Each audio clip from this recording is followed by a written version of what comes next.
Avem forum, suntem statutari, putem să începem ședința. Declar ședința ordinară la Consiliul Local de astăzi, 29/8/2023, deschisă.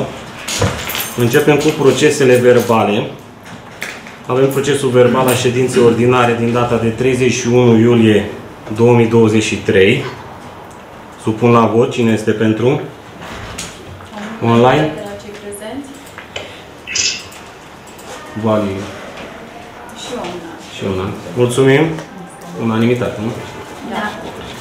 Și procesul verbal al ședinței extraordinare din data de 21 august 2023. Supun la vot. Cine este pentru? Avem unanimitate la cei prezenți. Unanimitate, nu? Mulțumim.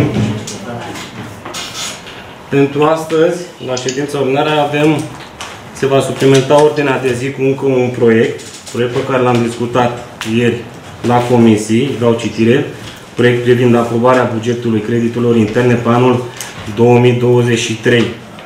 Supun la vot suplimentarea ordinei de zi cu acest proiect. Cine este pentru? Avem unanimitate la cei prezenți. Și online. Deci 12 voturi pentru. Mulțumesc. Supun la vot ordinea de zi cu proiectul suplimentar. Cine este pentru? Avem unanimitate la cei prezenți. 12 voturi pentru. Mulțumim.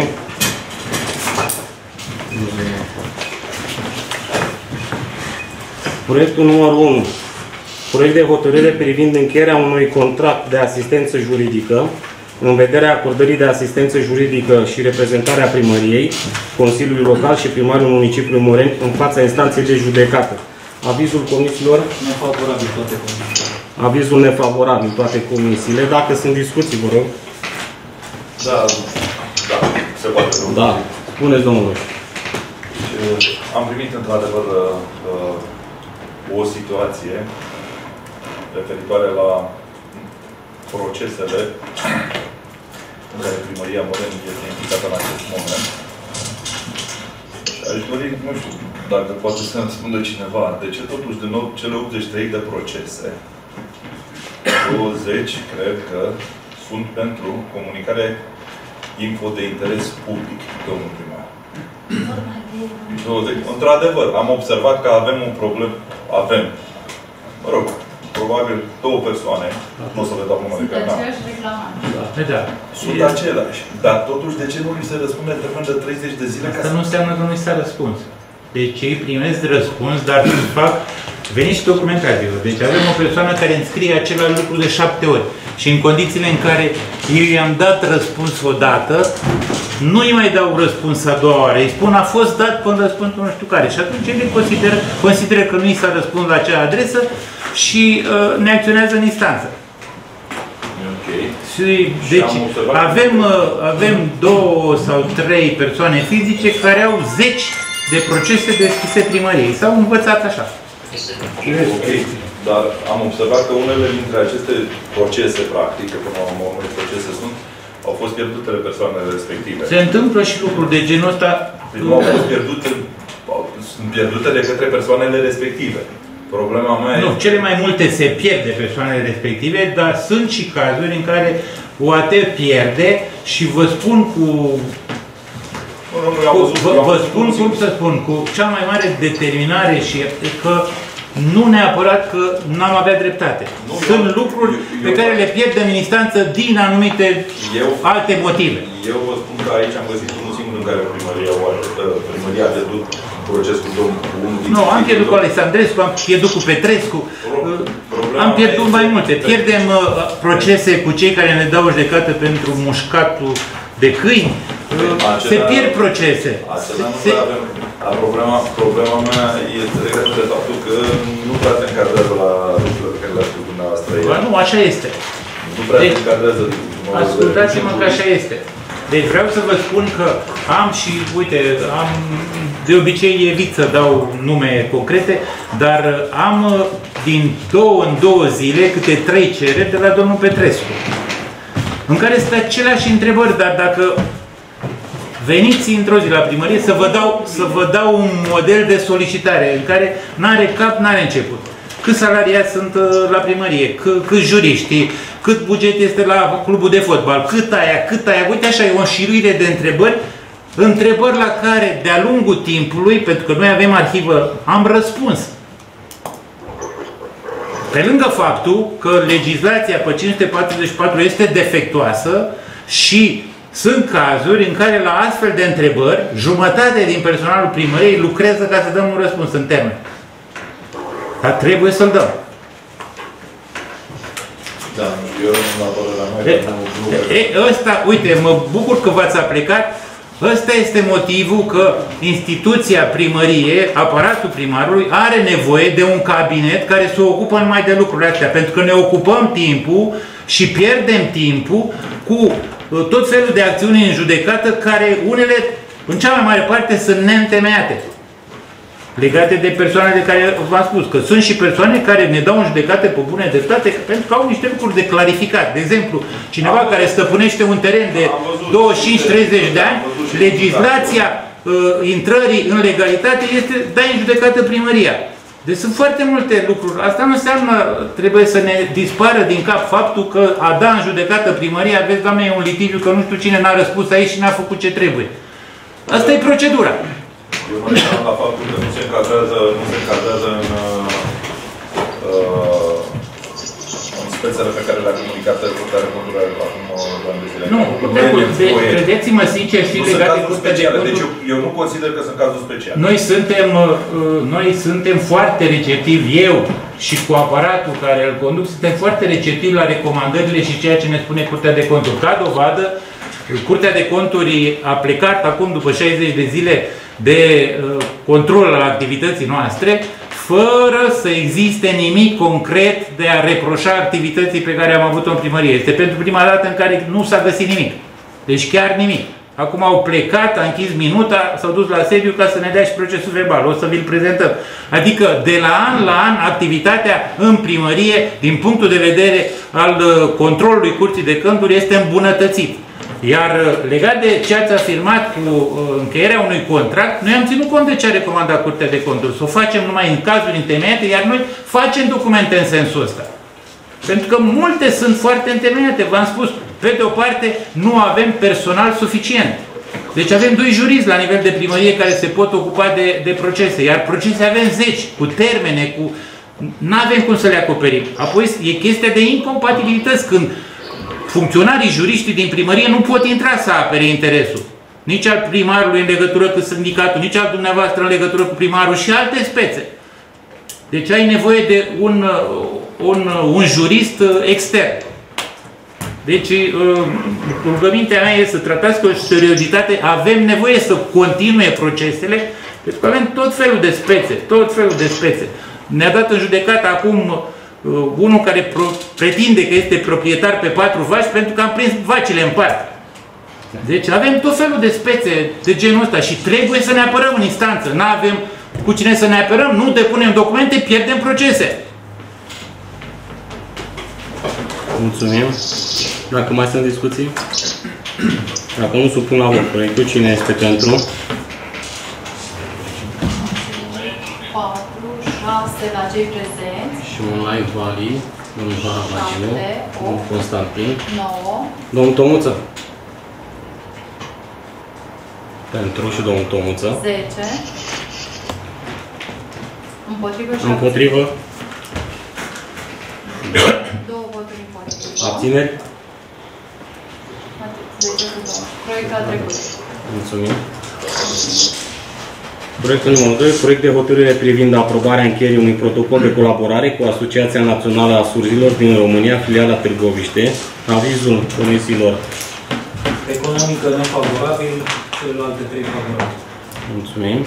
Dacă sunt discuții, dacă nu supun la vot proiect. Deci este o prevedere legală că la nivel de UAT ori să ai angajat un translator, ori dacă nu să faci un contract cu o societate specializată, astfel încât atunci când vine la tine cineva care nu poate vorbi, să apelezi la cineva de specialitate să poată să facă... Și ați identificat pe cineva care ar putea să stea permanent aici? Există asociația lor care se ocupă cu lucrul ăsta și încheie contracte cu o mare parte din UAT-urile din Dâmbovița. Au personal. Vreau să spun că am mai avut contractul ăsta și a mai fost aprobat în anul trecut. În anul trecut n-am avut nevoie, dar continuăm să încheiem contractul pentru a fi acoperit pentru un an. E o prevedere legală. Supun la vot proiectul. Cine este pentru? Avem un adjudicat la cei prezenți. Și online. Mulțumim. Discuții votul pentru. Mulțumim. Proiectul a trecut. Proiectul numărul 3. Proiect de hotărâre privind neasumarea responsabilității organizării și derulării procedurilor de atribuire a contractelor, acordurilor cadru pentru achiziția produselor aferente și a contractelor, acordurilor cadru de prestarea serviciilor pentru derularea măsurilor educative aferente programului pentru școli al României la nivelul municipiului Moreni, județul Dâmbovița. Avizul comisiilor. Economică nefavorabil, celelalte 3 favorabile. Mulțumesc. Discuții dacă La comisie. Da, Da. am discutat și Am discutat. Supun la vot proiectul. Cine este pentru? Avem unanimitate la cei prezenți. Și online. Proiectul a trecut. Mulțumim.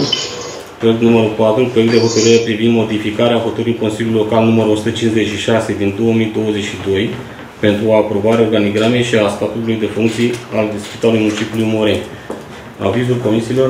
Economică nefavorabil, celelalte 3 favorabile. Sunt discuții?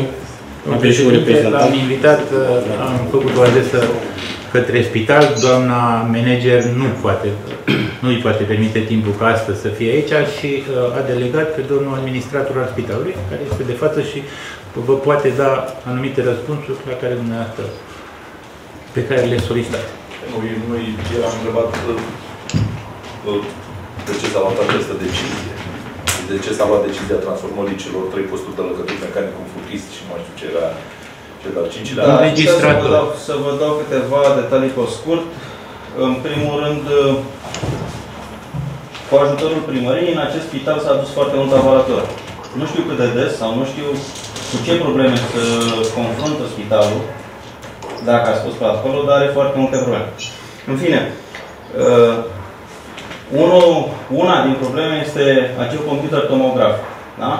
Faptul că s-a achiziționat un computer tomograf și atât, da, dacă acel să funcționeze, are nevoie de personal, are nevoie de medici, are nevoie de asistent medical, are nevoie de registrator, are nevoie de fizician, funcții care nu au fost prevăzute și nu sunt bugetate. Și atunci, ca să funcționeze, eu am cedat din organigrama din administrație 5 funcții ca să poată funcționa. Asta e unul din compartimente. Pentru că avem în cadrul spitalului o doamnă care are studii, este fizician, creează altceva. Dar nu este funcția prevăzută în stat. Da? Și atunci am fost nevoiți să facem contract cu un fizician. Sunt 4 la nivel național. Vă dați seama ce ușor ne-a fost și pe ce bani. Ca să putem înlătura aceste aspecte, trebuie să ne organizăm singuri, da? Să ne descurcăm. La fel și de registrator. Scop de discuția de astăzi se referă strict la posturile de registrator pentru fiecare secție. Deci este unul de fizician și 4 de registrator medical. Unul vine în CT, pe secții, unul pe secția de interne. Se fac aproximativ 170. Exact. Pentru că în acel spital sunt 3 secții mari, pediatrie, interne și recuperare, în care lucrează cât un medic. Luați în calcul ce înseamnă un medic să desfășoare activitate 24 din 24, 7 zile din 7. Este foarte greu, vă spun. Da, doamna doctor Vrășceanu este singură, cu toate că dacă vă uitați în stat, sunt vreo 4. Unul este în concediu fără plată de vreo 3 ani, este vorba de domnul doctor Felix, unul este pensionar, a avut un accident, nu mai vine, și un medic este rezident, urmează, dacă și-a examen de specialitate, începând cu 1 ianuarie, să vină. Ce poate să facă un medic? Mai mult decât atât, după acreditare, au venit cu foarte multă birocrație. Este aproape imposibil ca să stai, din punct de vedere legislativ, să completezi atâta. Și atunci am solicitat transformarea acestor funcții, că au fost prevăzute. Asta este simplu. La fel. Când se va organiza, când se va organiza concursul? Păi nu se va organiza niciun concurs. Sunt, doar le transformăm, că nu sunt prevăzute în stat. Nu se scoate nimic la concurs. Mai am o singură întrebare. Câți asistenții registratori aveți la nivelul spitalului? La momentul actual, 2. Că lucrează mai mulți, la fel, sunt pe delegare, în decizia... Mai este un aspect, legea permite sau obligă? Ce anume de registrator? Legea permite, nu obligă, că în funcție de activitatea pe care o desfășori. Dacă pentru că aveți foarte multe secții neocupate, da. La nivel de cardiologie stăm foarte la nivel de noi. Eu sunt asigurat de 30 de ani de zile și îmi caut sănătatea la medici privați. La nivelul la neurologie avem probleme și văd că acolo nu prea vă înghesui să faceți. Din păcate am și auzit și s-a angajat în registrator la CTU. Sunt zbonurile spital, nu vreau să dau nume acum. Cred că lucrurile astea sunt un fel de recompensă. Părerea mea, nu știu, poate mă înșel și dacă mă înșel încerc. Știți cum s-a făcut angajarea la CT? Prin contract de prestare servicii. Pe ce perioadă? Acel contract poate înceta oricând. Da, asta a fost întrebarea. Pe cardiologie. Știți câte internări se fac pe secția de cardiologie? Există un singur medic. Este monopol de stat de atâția ani. Eu sunt de aici din oraș, nu sunt. Sunt asistat de 6 luni pe zi. Și ar trebui să știți asemenea lucruri. Păi și bun, de ce nu căutăm un medic pe fondul un medic? Cine anume? Cine? Veniți mai concret, vă. Să căutăm cine. Noi ca spital, da. Dar în momentul în care spitalul județean dă unui medic 30 de milioane pe o gardă, ce medic ar veni la Moren să facă o gardă? Aspectele astea le știți? Nu le știți. Toată lumea vrea, dar nu ne ajută nimeni. Știți că am solicitat să fac și eu. În fine, să modernizez puțin. Am cerut un certificat de urbanism. N-am cerut un leu la primărie. Un leu n-am cerut. Deci de când am venit că am vrut, dar mă dă spus, ok, că îmi place ce fac. Nu știu cât o să mai îmi placă, că nu ai sprijin. Tot ce înseamnă sprijin financiar. Te mulțumim. Mulțumesc. Mai sunt discuții? Dacă nu supun la vot proiectul, cine este pentru? 5-6 voturi la cei prezenți. Online toți. Câți? 3? 6 și 3. Și cu domnul Stan. Și domnul Tomuță. 9 voturi. Domnul Harabagiu, domnul Harabagiu și domnul Alexandru. Domnul Stan, domnul Alexandru. Și întrebați împotriva sau abținere? Împotrivă, votul împotrivă. Abțineri. 2 abțineri. Și avem 2 abțineri. Mai trebuie cineva. 10 sunt. Sunt 4 în online și 6 în sală, sunt 10. 10. Sunt 4 în online. Deci în online am votat toată lumea pentru? Da. Pentru, da. Deci avem 10 cu 2. Proiectul a trecut. Proiectul a trecut, mulțumim. Mulțumim, domnul. Mulțumim, domnul Pican. Mulțumesc. De la punctul 5 la punctul 20 avem rapoartele de activitate desfășurate în perioada 2022-2023. Nu mai avem. Și mai avem ultimul proiect. Proiect privind aprobarea bugetului creditelor interne pe anul 2023. Avizul comisiilor. Comisia economică nefavorabil, celelalte 3 favorabile. Discuții.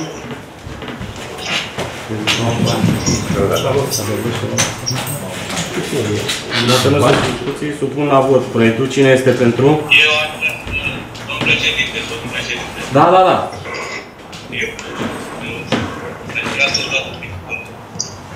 Am o rugăminte, vot. Un pic mai tare, Robert, că nu s-aud. Acum auziți? Da, da. Vreau să justific votul împotriva pe care l-am dat pentru acest proiect. Și anume, nu pot să votez un împrumut atâta timp când nu știu care sunt condițiile, pentru că brokerul care s-a ocupat de acest împrumut nu ne-a spus decât banii verzi. Și vă dau un singur exemplu. Puteți să întrebați colegii mei din sală sau executivul sau pe cine vreți dumneavoastră ce fel de dobândă s-a contactat la acest împrumut. Poate să-mi spună cineva? Poate să-mi spună cineva? Ce fel de dobândă este? Eu pot să vă dau un răspuns.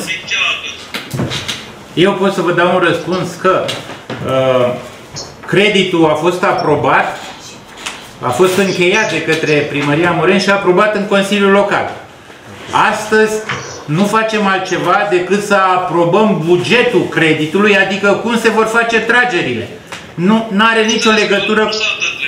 Care este dobânda? Am înțeles, nu face obiectul proiectului de pe ordinea de zi, dar vă promit că vă spun care este dobânda. Este Dana cumva? Nu pot să vă spun acum care este dobânda, dar vă promit că în prima ședință vă spun care este dobânda. Atunci, domnul președinte al Comisiei, a întrebat cu colegii care au votat acest... Dacă, și vă mai spun ceva, dacă ieri la comisii îmi solicitați lucrul ăsta, astăzi veneam cu el și vi-l aduceam. Ieri ați votat decât împotrivă, n-am știut motivul și n-am putut să vă aduc, nu știu dobânda la care s-a luat creditul, dar știu din discuția care s-a făcut că s-a obținut o dobândă foarte bună și comisioane foarte bune. Se știe, numai că eu astăzi, acum, aici nu pot să vă spun exact care este valoarea dobândii. Mulțumesc, domnul Hoafen. Deci sunt împotriva acestui proiect. Supun la vot proiectul. Cine este pentru? Avem unanimitate la cei prezenți. Online. Stan pentru, Cămuță pentru. Domnul Constantin. Pentru. De acord. Domnul Carabagiu. Împotrivă. Am întrebat. 11 pentru și un vot împotrivă. Și un vot împotrivă. Mulțumim, proiectul a trecut. Și ultimul punct, diverse. Am o întrebare pentru dumneavoastră, domnul primar. Dacă cineva vrea să... La diverse. Unde se lucrează Mihai Eminescu, Ana Ipătescu. Blocul de Ana Ipă, bine, asta e o problemă la nivel de oraș, canalizare. În momentul în care o să se finalizeze lucrarea, o să spunem, hai să facem canalizare. Nu este canalizare, nu este cădere în exact. A3C, 28 A3C, lângă compania de apă, cadastru, loc cadastru. Deci scurgerea este în interior, se face în interior. Adică noi nu avem, pur și simplu nu avem scurgere. A3, cadastru, unde este cadastru, unde este compania? Am înțeles blocul, dar... Deci trebuie făcută canalizare. Mai puțin că partea de canalizare din bloc înspre rețea nu este problema primăriei. Păi, ne prevalăm toți. Atunci și cum nu avem o posibilitate să facem canalizare? Deci proprietarii trebuie să facă canalizarea în bloc și să iasă la canalizare, la căminul care e făcut. Când? După ce se finalizează sau veni să ne ajutați cu câteva idei, să spunem, uite, strângeți atât, faceți atât și hai să facem... Domnul consilier, faceți-mi o solicitare scrisă exact cu ce speță este. Noi dorim să facem o intervenție pe zona asta, să vedem exact ce e, mergem la fața locului mâine și o clarificăm, dar n-am știut până acum. Iar ăsta nu este pentru o bună funcționare și a lucrurilor, normal ar fi fost să-mi spuneți și să-mi dați telefon mai de mult, nu să așteptăm o ședință de Consiliu. Vă rog să-mi scrieți exact ce și cum și eu vă spun că mâine sunt acolo, să văd dacă se poate face ceva. Să-mi spuneți mâine ca să vin și eu.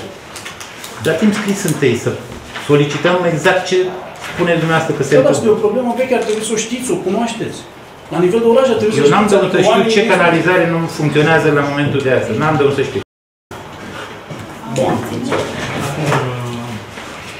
Oricum, în zona aia dorim să intervenim, că sunt și alte probleme. Sunt într-o discuție, am fost și ieri acolo, am fost și alaltă, și cu reprezentanți de la companie, și cu reprezentanți de la tehnic de la noi. Dorim să facem niște modificări pe tronsonul de la compania de apă și până la intersecția cu democrației, pentru că sunt într-adevăr și niște probleme pe rețeaua noastră publică, nu pe partea de bloc. Dar scrieți-mi acum când ieșiți, îmi lăsați o foaie cu ce se întâmplă și eu mâine sunt acolo. Probabil să face concluzia, tu spui că nu prea subsolul blocului, nu? Da, este vorba să fie. Nu, subsolul blocului nu se preia în canalizare menajeră, este exclus. Dacă e vorba de subsol. Subsolul nu. Subsolul nu, deci... Păi nu subsolul, canalizarea. Nu, a zis de subsol acum. Păi dacă subsolul s-a umplut din cauza canalizării... Din cauza canalizării, deci canalizarea nu funcționează. E problemă. Dacă subsolul s-a umplut din cauza canalizării, înseamnă că la bloc nu e făcută canalizarea corespunzător. Iar canalizarea menajeră a unui oraș nu este făcută să preia subsolurile. Păi o să fie nevoit după aia să stricăm asfaltul și trotuarul. Menajera blocului. Dar dacă conducta de apă menajeră sau de deșeuri a blocului este mai sus decât, mai jos decât canalizarea. Nu există așa ceva nicăieri. Și atunci de ce se umple subsolul? Și de ce nu permiteți căderea, scurgerea? Se umple, subsolurile se umple de mult timp și din mai multe motive. Primul motiv când au cedat canalizările de sub bloc a fost datorită faptului că orașul n-a avut apă. Folosea apă puțină și se încărca sub bloc și până cedau, până se rupeau. Fiecare arunca un castron, un ibric, o jumătate de găleată. Ea se aduna pe partea de jos, partea verticală venea, partea de jos de sub bloc are o inclinație mai mică. Acolo se acumula în timp până conducta cedea și răbunea în subsol. Cea mai mare parte a lucrurilor. Între timp, o parte din cetățeni și-au făcut lucrurile astea și au infiltrații.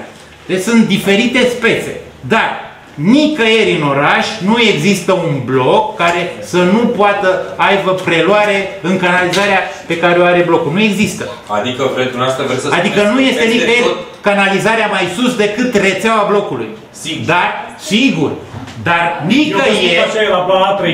nicăieri nu este făcută canalizarea menajeră pentru a prelua subsolul blocului. Asta e normal. Păi, dar atunci de ce sunt atât de multe probleme? Pentru că astea țin de asociații. V-am spus de ce. Pentru că de ani de zile nu sunt reparate. Au fost și greu să fie. Haideți să facem ceva, să amendăm asociații de proprietari, să-i constrângem cumva să-și rezolve problemele, că o să le cadă blocul în cap. Asta este departamentul partea de centru am rezolvat-o prin proiect european. Am făcut-o pe acolo. Sprijinim, primăria sprijină, dar eu nu pot să fac cheltuieli în interiorul blocului. De ce? Astea țin de asociații. E proprietate. E lege. Putem lua... Dar haideți cumva să discutăm cu asociații, cu președinții asociațiilor. Cu președinții de asociații s-au făcut zeci de întâlniri. Toate... Nu e vina președinților. Nu e vina președinților. Președinții nu găsesc înțelegere la proprietari pentru a repara ceea ce trebuie reparat. Sigur, dar ne-am implicat cu fiecare. Nu există. Foarte bine. Săptămâna viitoare invit președinții de asociații cu tema canalizare și vă chem pe dumneavoastră. Fiecare dată ne-am întâlnit, dar nu s-a făcut niciodată nimic. Și discutați cu mine după. Sunt curios cum le rezolvați. Să spuneți când veniți că strâng eu oamenii acolo și vin cu Dacă asta e singura problemă. E una dintre ele, v-am spus. Între canalizarea orașului și cea a blocului, eu cred că există rezolvare foarte simplă. Încă o dată afirm cu tărie. Nu există nicăieri rețeaua publică să nu poată prelua un imobil, un bloc. Deci este mai jos. Nu există nicăieri. Pentru că toată lumea sau locatarii vor să se preia din subsolul blocului. Asta este exclus. Aia să vrea. Și aia nu se poate. Atâta timp cât canalizarea din bloc este funcțională și duce neoficial, acolo unde a fost interes, am sprijinit președintele sau grupul de proprietari pentru a-și rezolva problema, neoficial. Am sprijinit. Rămâne valabilă discuția de săptămâna viitoare? Sigur că da. Îi chem pe toți, îmi vine colega de la asociație, îi chemăm pe toți și îi chemăm și discutăm cu președinții de asociație. Și stabilim unde sunt blocurile inundate și ce trebuie făcut. Da. Nu vreau. Dacă ne puteți da mai multe detalii despre lucrurile care sunt în executare de la Lidl, Ana Ipotescu, Mihai Eminescu, stadion, de fapt, și distanța dintre trotuare și... Da, am făcut discuția, știu despre ce vorba. Am discutat înainte, am văzut postările pe Facebook, toate n-au niciun fel de suport, pe de o parte nu e niciun pic de documentare la un cadru tehnic sau la mine sau la oricine în primărie de a vedea proiect. Fac precizările apăsat pe toată lungimea drumului, de la intersecția cu Republicii și până la puntea de la Lidl, nu există carosabil mai mic de 7 metri. O bandă de mers în stat spune că trebuie să fie între 2,75 și 3,5 metri. Pe drumul nostru e maxim 3,5 metri. Deci drumul peste tot are 7 metri. Cine spune că e mai mic, că l-am îngustat, nu știe. Bun, și atunci ați putea marca și o pistă de biciclete fără niciun fel de problemă. Deci vom face tot ce s-a aprobat în proiect. Deci drumul are 7 metri de partea de rural. Au fost discuții legate de niște alveole pe care sunt practicate din loc în loc. Acele alveole sunt gândite de proiectat și acceptate de mine pentru că au mai multe utilități. Și vă dau exemplu de alveola care a fost pusă pe Facebook la intersecția dintre Petrolului și Republicii. Are 3 scopuri pe care vi le spun eu. Primul este ca nimeni să nu parcheze mașina până în intersecție. Deci a lăsat o porțiune de 7 metri să nu parcheze până în intersecție. Al doilea, mașinile care se află în parcare să nu poată fi agățat de cineva care nu este foarte atent, adică să aibă acea alveolă de protecție. Iar al treilea lucru, cei care conduc mașini au văzut că atunci când ieși din Petrolului în strada Mihai Eminescu, vizibilitatea este foarte mică. Prin practicarea acestei alveole, axa drumului s-a îndepărtat de centru și îți dă o vizibilitate mai bună, astfel încât să te asiguri și incidentele să fie cât mai puține sau deloc. Ăsta e scopul acelor alveole. Sunt alveole practicate pe tot traseul pentru a proteja mașinile care se parchează. Legat de lățimea trotuarelor, acolo unde ne va permite, vom marca pe trotuar la sfârșit și piste de biciclete. Nu e nicio...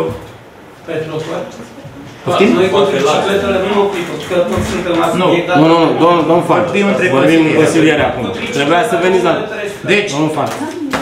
Deci tot ce se vorbește despre, dacă este un grad de nemulțumire, este întemeiat să fie nemulțumit datorită faptului că nu se udă permanent carosabilul și este foarte mult praf. Asta e normal un lucru de disconfort și un lucru pe care și astăzi am vorbit cu constructorul, să vină cu o cisternă să ude carosabilul astfel încât cantitatea de praf să fie cât mai mică.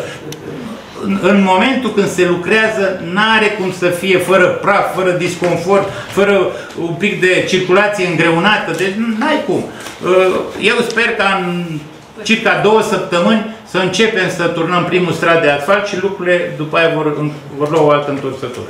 Atunci contur și... Dar nu mai de canalizare. N-are nicio treabă cu canalizarea. O să vedeți dumneavoastră că trebuie, că așa facem de atâția ani de zile. Doamne, în momentul în care nu se face, o să vină, iar o să ne plângem și iar spuneți, păi nu că s-a făcut tot asfalt. Nicăieri nu s-a asfaltat un drum fără ca rețeaua de canalizare să fie rezolvată. Deci nu s-a spart niciun un drum asfaltat pentru a interveni la canalizare. Nicăieri. E un punct al dumneavoastră de vedere, e superficial, nedocumentat și lipsit până la urmă și de... Hai să mă opresc. Nu așa se discută o problemă. Dar majoritatea vor să aibă cădere de la minimul subsolului, de-aia că iau... Nu există așa ceva. Nu se face în nicio localitate rețea de canalizare pentru a prelua apa din subsol. Este exclus. Pentru că nu are de ce să stea. Nu are de ce să se facă. Apa în subsol nu are ce să caute acolo. Iau instalația ruptă și de-aia. Aia, este instalația ruptă, nimeni nu vrea să o repare și deversează în subsol. Și arătăm cu degetul pe primărie. Așa este. Ăsta este adevărul. Domnilor, vă mulțumesc. Pe la diverse suntem. Diverse suntem, la diverse suntem. Dacă mai aveți dintre consilieri ceva de spus, dacă nu, vă mulțumesc, declar ședința închisă. Pe diverse. Trebuia să fie dumnealor, trebuia să vină înainte de ședință să scrie la... Nu vin în timpul ședinței. Bine, domnule. Declar ședința închisă. Domnul consilier.